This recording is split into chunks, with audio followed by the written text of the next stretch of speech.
तो कहानी की शुरुआत में हम कुछ बच्चों को देखते हैं जो किसी चीज से डर कर एक कमरे में बैठे हुए थे। तभी वहाँ एक लेडी एक बच्ची को लेकर आती है और वहाँ पर मौजूद सभी बच्चों से कहती है कि बाहर कोई भी नहीं आएगा क्योंकि बाहर बहुत ही ज्यादा खतरा है। इतना कहने के बाद वो लेडी वापस से बाहर चली गई। इस वक्त तक बच्चे बाहर चीखने चिल्लाने की आवाज सुनकर बहुत ही ज्यादा घबरा गए थे। तभी उन बच्चों में से हम एक जिमी नाम के बच्चे को देखते हैं। जिमी दरवाजे के पास जाकर अपनी मॉम को आवाज लगाने की कोशिश करने लगा। उसकी आवाज सुनकर कोई जोर जोर से दरवाजे को नॉक करने लगता है और तभी उनके कमरे में कुछ लोग घुस जाते हैं जो कि बिल्कुल किसी ज़ॉम्बी की तरह दिख रहे थे। जिमी उन्हें देखकर दरवाजे के पीछे छुप गया था। वो ज़ॉम्बी जिमी के सामने उसके सभी दोस्तों को मार देते हैं। अपनी जान बचाकर जिमी रूम से बाहर आ गया। उसने देखा कि बाहर तो हर तरफ इन्फेक्टेड थे जो दूसरे लोगों को काटकर उन्हें भी अपने जैसा बना रहे थे। उसी वक्त जिमी अपनी मॉम को देखता है, उन्हें भी किसी इन्फेक्टेड ने काट लिया था। जिमी की मॉम जिमी को यहाँ से भाग जाने के लिए कहती है, इसलिए जिमी जल्दी से चर्च में अपने डैड के पास आ जाता है जो कि चर्च में प्रीस्ट है। वो अपने डैड को बताता है कि उन इन्फेक्टेड ने मॉम और सिस्टर को मार दिया है, लेकिन उसके डैड की सोच काफी ज्यादा अलग थी। वो जिमी को समझाते हैं कि उन्हें मारा नहीं गया है बल्कि उन्हें तो एक नई जिंदगी दी गई है। वो लोग अब बहुत ही अच्छी जगह पहुंच चुके हैं। उस वक्त तक काफी सारे इन्फेक्टेड भी चर्च के अंदर घुसने की कोशिश कर रहे थे। ये देखकर जिमी के डैड उसे अपना क्रॉस नेकलेस देकर एक सेफ जगह पर छुपा देते हैं और उन्होंने खुद को उन इन्फेक्टेड के सामने सरेंडर कर दिया। फिर जैसे ही सभी इन्फेक्टेड चर्च से बाहर गए, मौके का फायदा उठाकर जिमी भी चर्च से बाहर निकल कर भाग जाता है। खैर अब इसके बाद हमें यहाँ से पूरे 28 साल बाद का सीन दिखाया जाता है। इस वक्त तक पूरी दुनिया में जो रेज नाम का वायरस फैला था जिसके अंदर सभी लोग ज़ॉम्बी में बदल गए थे, वो अब खत्म हो गया है। लेकिन अभी भी ब्रिटेन में रेज वायरस मौजूद है जिसे क्वारंटाइन कर लिया गया है। तभी हम एक आइलैंड को देखते हैं जिसके ऊपर लोगों की एक बहुत ही बड़ी कम्युनिटी रहती है। ये लोग यहाँ पर इन्फेक्टेड लोगों से बिल्कुल सेफ हैं, लेकिन आइलैंड से थोड़ी दूर जो मेनलैंड है वहाँ पर अभी भी बहुत सारे इन्फेक्टेड लोग मौजूद हैं। इसके बाद हम एक स्पाइक नाम के लड़के को देखते हैं जो कि इस आइलैंड पर अपनी फैमिली के साथ रहता है। आज स्पाइक के डैड जेमी स्पाइक को सुबह जल्दी उठा देते हैं क्योंकि आज वो स्पाइक को मेनलैंड लेकर जाने वाले हैं ताकि स्पाइक बहादुर बन सके और उसे पता चल सके कि आखिर मेनलैंड में क्या है। इसके बाद जब जेमी और स्पाइक दोनों ब्रेकफास्ट कर रहे थे तभी उन्हें ऊपर से कुछ टूटने की आवाज आती है। इसीलिए जेमी और स्पाइक दोनों जल्दी से ऊपर चले गए जहाँ पर हम स्पाइक की मॉम को देखते हैं जिसकी दिमागी हालत बहुत ही ज्यादा खराब है। इसलिए स्पाइक अपनी मॉम को संभालने की कोशिश करता है। तभी स्पाइक की मॉम उससे पूछती है कि आज तुम इतनी जल्दी कैसे उठ गए, जिस पर जेमी आइला को बताता है कि आज मैं स्पाइक को मेनलैंड लेकर जा रहा हूँ। जेमी की बात सुनकर आइला जेमी पर काफी ज्यादा भड़क गई क्योंकि स्पाइक सिर्फ 12 साल का था। इसीलिए उसे लग रहा था कि मेनलैंड पर स्पाइक की जान को बहुत ही ज्यादा खतरा है, लेकिन जेमी तो किसी भी हालत में स्पाइक को मेनलैंड पर लेकर जाना चाहता था। इसीलिए वो बिना कुछ बोले नीचे आ जाता है। ऊपर स्पाइक अपनी मॉम को शांत कराने के लिए झूठ बोल देता है कि मैं मेनलैंड की बजाय स्कूल जा रहा हूँ। स्पाइक की ये बात सुनकर आइला थोड़ी रिलैक्स हो गई। फिर स्पाइक भी अपनी मॉम को सुलाकर नीचे आ जाता है जहाँ पर उससे मिलने के लिए सैम नाम का एक आदमी आया हुआ था जो स्पाइक के लिए एक बॉल लेकर आया था ताकि स्पाइक मेनलैंड पर जाकर वहाँ पर ज़ॉम्बीज़ को मार सके। खैर इसके बाद जेमी स्पाइक को लेकर घर से निकल जाता है। आज उनकी कम्युनिटी के सभी लोग स्पाइक को देखकर काफी ज्यादा खुश थे क्योंकि मेनलैंड पर जाने के बाद स्पाइक भी बड़ों की कैटेगरी में आ जाएगा। खैर अब ये दोनों कम्युनिटी के मेन डोर पर आ जाते हैं जहाँ पर स्पाइक से कम्युनिटी की लीडर जेनी मिलती है। जेनी स्पाइक को उसकी कम्युनिटी के कुछ रूल्स बताती है। वो कहते हैं कि अगर रात तक तुम वापस नहीं आए तो याद रखना कि तुम्हें ढूंढने के लिए मेनलैंड पर कोई भी नहीं आएगा। इतना समझाने के बाद जेनी उनके लिए दरवाजा खोल देती है। उनके सामने समुद्र के बीच से जाता हुआ एक रास्ता था जिसने आइलैंड और मेनलैंड को जोड़कर रखा था। जेमी और स्पाइक दोनों उस रास्ते से मेनलैंड की तरफ जाना शुरू कर देते हैं। जाते वक्त जेमी स्पाइक को समझाता है कि हमें सूरज ढलने से पहले वापस आना होगा क्योंकि सूरज ढलने के बाद समुद्र की लहरें तेज हो जाती हैं जिस वजह से रास्ता पूरी तरीके से पानी से ढक जाएगा। यहाँ पर स्पाइक भी अपने डैड की बातें बहुत ही अच्छी तरीके से समझ जाता है। कुछ वक्त के सफर के बाद ये दोनों मेनलैंड तक पहुंच जाते हैं। स्पाइक देखता है कि मेनलैंड बहुत ही ज्यादा बड़ा है। फिर जेमी स्पाइक को मेनलैंड के अंदर ले गया। जहाँ पर उन्हें एक इन्फेक्टेड मिल गया जो कि रेंग रहा था। जेमी स्पाइक को बताता है कि रेंगने वाले ज़ॉम्बी हैं। भले ही ये रेंगते हुए चलते हैं लेकिन ये भी काफी ज्यादा खतरनाक है, इसलिए तुम्हें इनको मारने के लिए इनके गले पर तीर मारना होगा। अब स्पाइक भी अपने डैड की बात सुनकर उस इन्फेक्टेड के गले पर तीर चला देता है, जिसकी वजह से उसकी वहीं पर मौत हो जाती है। लेकिन उस इन्फेक्टेड के चीखने की आवाज सुनकर वहाँ पर और भी काफी सारे इन्फेक्टेड आ गए। उन्हें देखकर जेमी उन्हें एक एक कर तीर चलाकर मार देता है। उन्हें मारकर जेमी स्पाइक को जल्दी से वहाँ से ले गया, क्योंकि ये रेंगने वाले इन्फेक्टेड ग्रुप में ही रहते हैं, इसीलिए इससे पहले वहाँ पर और भी ज्यादा इन्फेक्टेड आए। इससे पहले ही जेमी और स्पाइक वहाँ से आगे बढ़ गए। खैर इसके बाद वो लोग एक घर तक पहुँच जाते हैं। जेमी स्पाइक को समझाता है कि इस घर की बहुत बार तलाशी तो हो गई है, लेकिन फिर भी हमें दोबारा से देखना होगा, क्योंकि हमें यहाँ पर कोई भी जरूरत की चीज मिल सकती है। वो दोनों उस घर की तलाशी कर ही रहे थे कि तभी उन्हें उस घर में से किसी इन्फेक्टेड के होने की आवाज सुनाई देती है। इन्फेक्टेड की आवाज सुनकर वो दोनों चौकन्ना हो गए।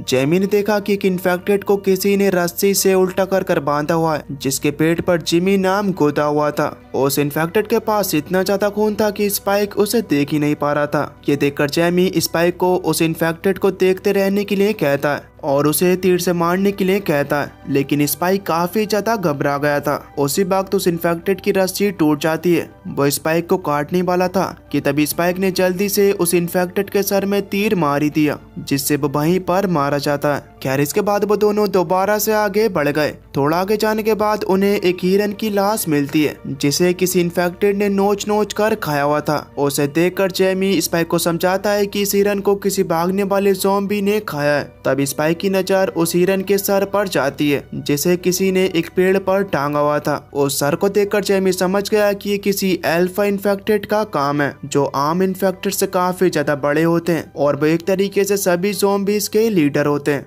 अल्फा की कैटेगरी सबसे ज्यादा खतरनाक होती है। अगर एक बार अल्फा ने किसी को मारने के बारे में सोच लिया तो उससे बचना बिल्कुल नामुमकिन है। साथ ही जेमी स्पाइक को बताता है कि मुझे लगता है कि अल्फा हमारे करीबी है, इसीलिए वो दोनों जल्दी से आइलैंड की तरफ जाना शुरू कर देते हैं। पर रास्ते में जाते वक्त उन्हें अल्फा और बाकी के इन्फेक्टेड देख लेते हैं। वो तेजी से उनकी तरफ बढ़ना शुरू कर देते हैं। उन्हें देखकर जेमी स्पाइक को लेकर जल्दी से दोबारा से जंगल की तरफ भागने लगा। भागते हुए वो रुक कर उनका पीछा कर रहे इन्फेक्टेड को मार भी रहे थे। उन्हें मारते हुए दोनों एक घर तक पहुंच जाते हैं। उस वक्त तक उनके पीछे पीछे काफी सारे इन्फेक्टेड आ गए थे।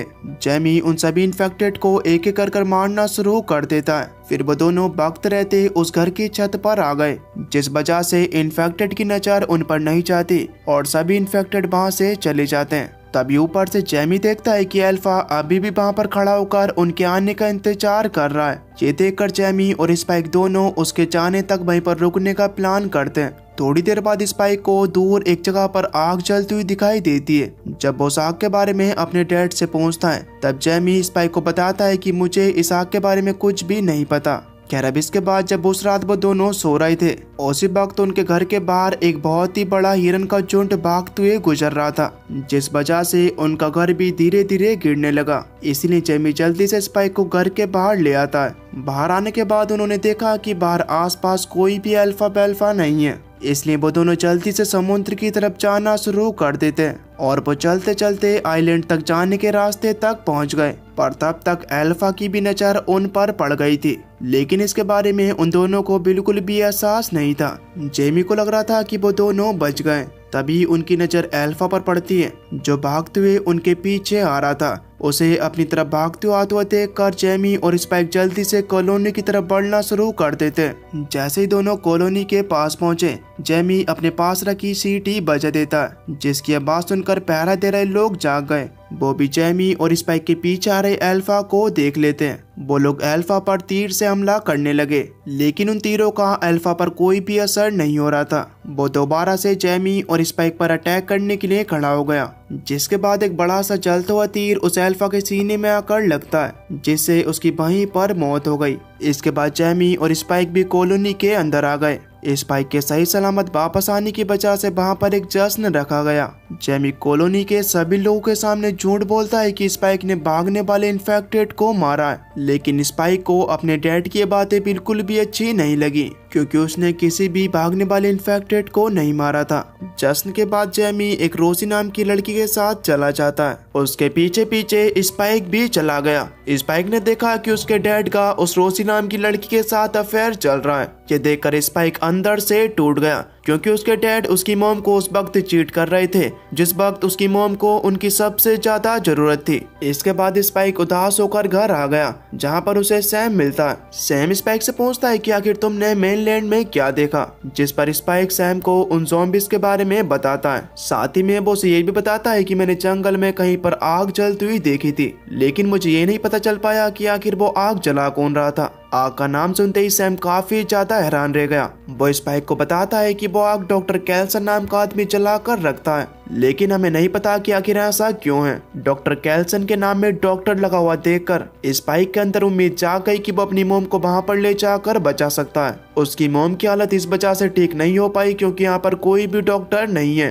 खैर इसके बाद स्पाइक अपनी मोम के पास जाकर सो गया। अगली सुबह स्पाइक अपने डैड से डॉक्टर कैल्सन के बारे में पूछता है। पहले तो जेमी स्पाइक को डॉक्टर कैल्सन के बारे में बताने से डर रहा था, लेकिन स्पाइक की ज्यादा जिद करने पर जेमी उसे डॉक्टर कैल्सन के बारे में बताना शुरू करता है। जेमी बताता है कि तुम्हारे पैदा होने से पहले हम जंगल में खाने की तलाश के लिए जाते थे और ऐसे ही खाना ढूंढते हुए एक दिन हमें डॉक्टर कैल्सन मिला जिसने एक जगह पर आग जलाई हुई थी और उसने उस आग के पास बहुत सारी लाशों का ढेर लगा रखा था, जिन लाशों को वो एक एक कर आग में डाल रहा था। तभी उसी वक्त हमें डॉक्टर कैल्सन ने देख लिया और वो हमारी तरफ इशारा कर हमें बुलाने लगा। ये देखकर हम बहुत ही ज्यादा डर गए और वापस से अपनी कॉलोनी में आ गए। खैर उसी वक्त स्पाइक अपने डैड के साथ उसके और रोसी के अफेयर के बारे में बात करने लगा। स्पाइक की बातें सुनकर जेमी को गुस्सा आ गया और वो गुस्से में स्पाइक को थप्पड़ मार देता है। स्पाइक को अपने डैड के थप्पड़ से बहुत ही ज्यादा बुरा लगा और वो गुस्सा होकर वहां से चला गया। अगले दिन स्पाइक कॉलोनी के फूड स्टोर कैबिन में आग लगा देता है। आग लगाने के बाद स्पाइक मेन डोर पर पहरा दे रहे लोगों के पास जाता है और उनसे झूठ बोलते हुए कह देता है कि तुम्हें फूड स्टोर की कैबिन की आग बुझाने के लिए बुलाया जा रहा है। तब आदमी स्पाइक से कहता है कि तुम यहाँ पर जरा थोड़ा नजर रखना, मैं अभी आता हूँ। इतना कहने के बाद वो चला गया। इसी चीज का फायदा उठाकर स्पाइक अपनी मोम को लेकर आइलैंड से निकल गया और वो उन्हें जल्दी से मेनलैंड की तरफ ले आता है। दरअसल स्पाइक अब अपनी मोम को किसी भी हालत में डॉक्टर के पास ले जाना चाहता था। तभी मेनलैंड को देखकर आइला थोड़ा घबरा जाती है। वो स्पाइक को वापस आइलैंड चलने के लिए कहने लगी, जिस पर स्पाइक अपनी मोम से कहता है कि मैं आपको असली डॉक्टर के पास ले जा रहा हूँ। ये सुनकर आइला स्पाइक के साथ चलने के लिए मान जाती है। इसके बाद दोनों आगे बढ़ना शुरू कर देते हैं। रात होने पर स्पाइक और आइला रात बिताने के लिए एक बिल्डिंग में रुक गए। स्पाइक अपनी मोम से कहता है कि तुम अंदर जाकर सो जाओ, मैं इतने बाहर पहरा देता हूँ। इसके बाद वो बाहर पहरा देने लगा पर उसी रात स्पाइक की भी आग लग गई, जिसके बाद उसके करीब एक इन्फेक्टेड आ गया। लेकिन सही वक्त पर वहाँ पर स्पाइक की मोम आकर उस इन्फेक्टेड को मार देती है और स्पाइक की जान बचा लेती है। खैर अगले दिन जब स्पाइक की आँख खुली तो वो अपने पास उस मरे हुए इन्फेक्टेड को देखकर काफी ज्यादा हैरान रह गया। स्पाइक इसके बारे में अपनी मोम से पूछता है, जिस पर उसकी मोम साफ इनकार कर देती है कि मैंने इसे नहीं मारा। दरअसल दिमाग की हालत खराब होने की वजह से स्पाइक की मोम कल रात जो भी कुछ हुआ था वो सब कुछ भूल गई थी। खैर अब इसके बाद सीन बदलता है और हमें कुछ सोल्जर्स दिखाए जाते हैं जिनके पीछे काफी सारे इन्फेक्टेड पड़े हुए थे। वो सभी सोल्जर्स इन्फेक्टेड से बचने के लिए एक टनल में कूद गए, जिनके पीछे पीछे इन्फेक्टेड भी उस टनल में आ जाते हैं। इसके बाद उन इन्फेक्टेड ने एक एक कर सभी सोल्जर्स को मारना शुरू कर दिया, लेकिन उनमें से 3 सोल्जर किसी तरीके से इन्फेक्टेड से बचकर एक दरवाजे के पीछे आ गए। वो टनल में आगे बढ़ना शुरू कर देते हैं। उसी वक्त वहाँ पर एक एल्फा आ जाता है जिसने एक सोल्जर को दबोच लिया और वो एल्फा उस सोल्जर के सर को उसके शरीर से अलग कर देता है और फिर उस एल्फा ने उसी सोल्जर के सर से एक और सोल्जर को मार दिया। पर तीसरा सोल्जर किसी तरीके से एल्फा से बचने में कामयाब हो गया। वो टनल से बाहर निकल जाता है। इसके बाद हम दोबारा से स्पाइक और आइला को देखते हैं। दोनों आगे बढ़ रहे थे। तभी स्पाइक देखता है कि उसकी मोम के पीछे एक इन्फेक्टेड खड़ा है। स्पाइक ने उस इन्फेक्टेड को अपनी तीर से मार दिया, लेकिन उस इन्फेक्टेड की आवाज सुनकर वहाँ पर और भी बहुत सारे इन्फेक्टेड आ गए जो उनका पीछा करना शुरू कर देते हैं। स्पाइक और आइला भी उनसे बचने के लिए भागने लगे और भागते हुए वो दोनों एक गैस स्टेशन के अंदर चले जाते हैं जिसके अंदर गैस भरी हुई थी, जिस वजह से स्पाइक और आइला को सांस लेने में दिक्कत हो रही थी। तब तक काफी सारे इन्फेक्टेड भी गैस स्टेशन के अंदर घुस आए थे। उसी वक्त उस गैस स्टेशन के ऊपर मौजूद एक सोल्जर भी स्पाइक और उसकी मोम को गैस स्टेशन के अंदर देख लेता है। वो स्पाइक और आइला को नीचे जमीन पर लेटने के लिए कहता है और फिर उसने भी इन्फेक्टेड पर गोलियां चलाना शुरू कर दी। गोलियां चलाने की वजह से गैस स्टेशन में भरी गैस की वजह से उसमें आग लग जाती है, जिस वजह से वहाँ के सभी इन्फेक्टेड जलकर मारे गए। फिर स्पाइक और आइला भी जल्दी से गैस स्टेशन के बाहर आ गए जहाँ पर उनकी मुलाकात सोल्जर से होती है। दरअसल ये वही सोल्जर था जो उस अल्फा के अटैक से बचा था। वो स्पाइक को अपना नाम एरिक बताता है। इसके बाद वो तीनों एक साथ सफर करना शुरू कर देते हैं क्योंकि एरिक को भी यहाँ पर कोई भी बचाने के लिए नहीं आने वाला था। थोड़ा चलने के बाद वो सभी एक ट्रेन के पास पहुंच गए। तभी आइला को ट्रेन के अंदर से किसी के चिल्लाने की आवाज सुनाई देती है, जिसे सुनकर आइला जल्दी से ट्रेन के अंदर चली गई। अंदर आकर उसने देखा कि एक फीमेल इन्फेक्टेड बच्चे को जन्म दे रही है। उस इन्फेक्टेड को इतना तड़पता हुआ देखकर आइला उस इन्फेक्टेड के बच्चा पैदा करने में मदद करने लगी। तभी वहाँ पर स्पाइक और एरिक भी आ गए। एरिक को लग रहा था कि उसने स्पाइक और आइला के साथ आकर गलती कर दी है क्योंकि वो बेकार ही मुसीबत मोल ले रहे थे। अब तभी देखते ही देखते उस इन्फेक्टेड के बच्चा हो गया, जिसे आइला अपनी गोद में ले लेती है। अब तभी वो इन्फेक्टेड आइला पर अटैक करने के लिए आगे बढ़ी। ये देखकर एरिक अपनी गन से उस इन्फेक्टेड को मार देता है। वो उस इन्फेक्टेड के बच्चे को मारने वाला था, इसीलिए वो उसे नीचे रखने के लिए कहता है, लेकिन उसी वक्त एक इन्फेक्टेड एरिक को ट्रेन के ऊपर खींच लेता है,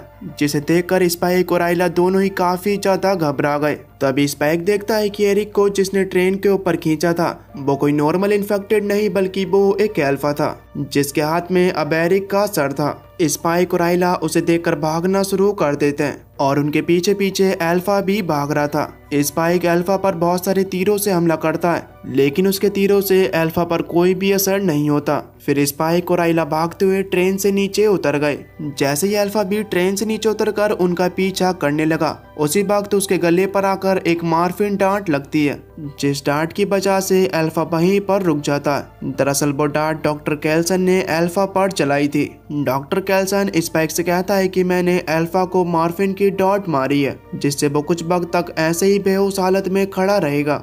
डॉक्टर कैल्सन के शरीर पर कोई लाल चीज लगी हुई थी। डॉक्टर कैल्सन स्पाइक से कहता है कि मुझे देखकर डरना मत, क्योंकि मैंने मेरे पूरे शरीर पर आयोडीन लगाया हुआ है, क्योंकि आयोडीन मुझे इन्फेक्टेड होने से बचाता है। इसके बाद डॉक्टर कैल्सन स्पाइक और आइला को अपने साथ ले जाता है, जहां पर स्पाइक और आइला दोनों बहुत ही बड़ी बड़ी हड्डियों से बने खंभे देखते हैं। थोड़ा और आगे जाने के बाद उन्हें एक बहुत ही बड़ा ह्यूमन स्कल का पहाड़ दिखाई देता है। डॉक्टर कैल्सन स्पाइक से कहता है कि ये एक टेम्पल है जो उन सभी को याद करने के लिए बनाया गया है, जो इस वायरस या और किसी बचा के चलते हुए इस दुनिया को छोड़कर चले गए। इसके बाद उसी रात डॉक्टर कैल्सन स्पाइक से उस छोटे बच्चे के बारे में पूछता है, जिस पर स्पाइक ने डॉक्टर कैल्सन को बताया कि ये इन्फेक्टेड का बच्चा है, लेकिन ये इन्फेक्टेड नहीं है। डॉक्टर कैल्सन ये बात सुनकर काफी ज्यादा हैरान रह गया। तभी डॉक्टर कैल्सन स्पाइक से पूछता है कि क्या तुम इसी बच्चे की वजह से मेरे पास आए हो, जिस पर स्पाइक कहता है कि नहीं, मैं अपनी मोम के इलाज के लिए यहाँ पर आया था। फिर डॉक्टर कैल्सन आइला का चेकअप करता है। पूरा चेकअप करने के बाद वो आइला को बताता है कि तुम्हें कैंसर है, जो तुम्हारे शरीर में अब पूरी तरीके से फैल गया है, इसलिए तुम्हारे पास अब बहुत ही कम वक्त बचा है। डॉक्टर कैल्सन की बातें सुनकर स्पाइक बहुत ही ज्यादा दुखी हो गया, क्योंकि वो अपनी मोम को किसी भी हालत में खोना नहीं चाहता था। स्पाइक को देखकर डॉक्टर कैल्सन उसे समझाता है कि हम सभी को एक न एक दिन तो मरना ही है, लेकिन अगर मौत आसान मिल जाए तो उससे बड़ा कुछ भी नहीं हो सकता। फिर आइला स्पाइक को अपने गले लगा लेती है। उसी वक्त डॉक्टर कैल्सन ने स्पाइक को बेहोशी की डांट मार दी, जिस वजह से स्पाइक सुन्न हालत में एक जगह पर बैठ गया। दरअसल आइला ने ही ऐसा करने के लिए डॉक्टर कैल्सन को कहा था। उसने अपने लिए आसान मौत चुन ली, क्योंकि वो नहीं चाहती कि वो अपने बच्चे के सामने तड़प तड़प कर मरे। इसके बाद आइला स्पाइक के पास उस बच्चे को छोड़कर डॉक्टर कैल्सन के साथ चली जाती है। डॉक्टर कैल्सन भी थोड़ा आगे जाकर आइला पर बेहोशी की डांट लगा देता है। अगली सुबह डॉक्टर कैल्सन स्पाइक के पास आता है, जिसके हाथ में एक स्कल था। स्पाइक समझ गया कि ये स्कल उसकी मॉम का है। फिर डॉक्टर कैल्सन स्पाइक को उसकी मॉम के स्कल को अपने बनाए हुए टेम्पल पर रखने के लिए कहता है। स्पाइक भी अपनी मॉम के स्कल को लेता है और उस स्कल टेम्पल पर चढ़ना शुरू कर देता है। ऊपर चढ़ने के बाद स्पाइक अपनी मोम के स्कल को सबसे ऊपर रखता है। उस दिन स्पाइक और डॉक्टर कैल्सन दोनों जमीन के नीचे बनाई हुई एक सेफ जगह पर छुप गए, क्योंकि उन पर अल्फा ने हमला कर दिया था। वो अल्फा इतना ज्यादा ताकतवर था कि वो डॉक्टर कैल्सन को जमीन के अंदर हाथ डालकर पकड़ लेता है। अल्फा डॉक्टर कैल्सन के मुंह को उसके शरीर से अलग करने वाला था कि तभी सही वक्त पर स्पाइक डॉक्टर कैल्सन के पास रखी एक डॉट निकालकर अल्फा को लगा देता है, जिस वजह से अल्फा दोबारा से बेहोश हो गया। इस वक्त डॉक्टर कैल्सन स्पाइक को उस बच्चे के साथ वापस अपने घर जाने के लिए कहता है। तब स्पाइक भी डॉक्टर कैल्सन की बात मानकर वापस से जाने लगा। कुछ ही दिनों का सफर तय करने के बाद वो वापस से अपनी कम्युनिटी के पास पहुंच जाता है, लेकिन वो वहां पर सिर्फ उस छोटे बच्चे को छोड़ देता है और वो खुद वापस से मेनलैंड आ गया। कॉलोनी की लीडर जैनी को वो बच्चा मिल जाता है। जैनी उस बच्चे को जैमी के पास लेकर आई। जैमी को उस बच्चे के पास स्पाइक का लिखा हुआ एक लेटर मिलता है, जिसके अंदर लिखा हुआ था कि इस बच्चे का नाम आइला है। ये देखकर जैमी समझ गया कि आइला अब इस दुनिया में नहीं रही। अब जैमी स्पाइक को वापस लाने के लिए मेनलैंड की तरफ जाने की कोशिश करने लगा, लेकिन इस वक्त समुद्र की लहरें काफी ज्यादा तेज थी, जिस वजह से पूरा रास्ता पानी से ढका हुआ था। इधर दूसरी तरफ स्पाइक मेनलैंड में एक जगह पर बैठकर अपने खाने के लिए मछलियां पकड़ रहा था, लेकिन तभी कुछ इन्फेक्टेड उसे देख लेते हैं। स्पाइक उनमें से कुछ इन्फेक्टेड को मार देता है, लेकिन वो इन्फेक्टेड बहुत ही ज्यादा थे, इसीलिए स्पाइक उनसे बचकर भागना शुरू कर देता है। थोड़ी दूर जाने के बाद रास्ता बंद हो गया और तब तक एक इन्फेक्टेड भी उसके काफी ज्यादा करीब आ गया था। स्पाइक उसे भी तीर चलाकर मार देता है। उसी वक्त एक आदमी स्पाइक के लिए तालियां बजाने लगा, क्योंकि उसे स्पाइक का निशाना काफी ज्यादा पसंद आया था। तब तक वहां पर और भी बहुत सारे इन्फेक्टेड आ गए थे। उस आदमी के साथ वहां पर उसके बहुत सारे साथी भी थे, जो उन इन्फेक्टेड को एक एक कर मारना शुरू कर देते हैं। और कुछ ही वक्त में उन सभी लोगों ने उन इन्फेक्टेड को मौत के घाट उतार दिया। सभी को मारने के बाद वही आदमी स्पाइक के पास आया और वो उसे अपना नाम जिमी बताता है, जिसके गले में क्रोस का नेकलेस था। दरअसल ये वही छोटा जिमी था जो हमें मूवी की शुरुआत में दिखाया गया था। फिर जिमी स्पाइक को अपनी टीम में शामिल कर लेता है। और बस दोस्तों, इसी के साथ ये मूवी यहीं पर खत्म हो जाती है। दोस्तों, अब ये कहानी अधूरी है, क्योंकि इस मूवी का पार्ट 2 भी है, जिसे मैं जल्दी एक्सप्लेन कर दूंगा। अगर आप लोग नीचे कमेंट्स में नेक्स्ट पार्ट टाइप करें तो। बाकी अगर आपको वीडियो अच्छी लगी हो तो प्लीज वीडियो को लाइक कर देना। तो चलिए, मैं मिलता हूँ आपको न्यू इंटरेस्टिंग वीडियो में। तब तक के लिए खुश रहिए और अपना ख्याल रखिए।